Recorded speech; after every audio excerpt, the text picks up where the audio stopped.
बहुत ही गरीब परिवार का एक युवक बेरोजगार होने के कारण वह नौकरी की तलाश में शहर जा रहा था।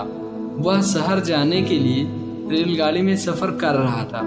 अत्यंत गरीबी के कारण उसके घर में कभी कभी सब्जी बनती थी, इसलिए उसने सफ़र के दौरान अपनी टिफ़िन में सिर्फ रोटियां ही रखी थी। जब आधा सफ़र उसने तय कर लिया तो उसे जोर की भूख लगने लगी। वह अपनी टिफ़िन से रोटियां निकालकर खाने लगा, परंतु उसके खाना खाने का तरीका कुछ अलग था। वह रोटी का टुकड़ा लेता और अपनी टिफ़िन में ऐसे डालता मानो वह रोटी के साथ और भी कुछ खा रहा हो, जबकि उसके पास तो सिर्फ रोटियां ही थी। उसकी इस हरकत को देखकर आसपास के लोग भी हैरान हो गए।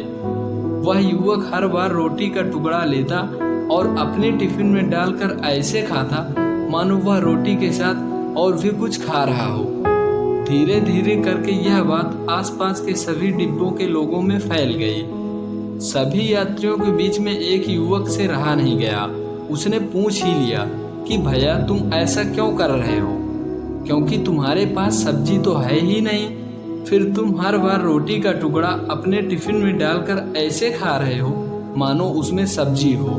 तभी उस युवक ने जवाब दिया, अरे भाई, इस खाली टिफ़िन में सब्जी नहीं है, परंतु मैं अपने मन में यह सोचकर खा रहा हूँ कि इसमें बहुत सारा अचार है और मैं उसी के साथ रोटी खा रहा हूँ। फिर उस व्यक्ति ने पूछा, खाली टिफ़िन में अचार सोचकर सूखी रोटी खा रहे हो, तो क्या तुम्हें अचार का स्वाद मिल रहा है?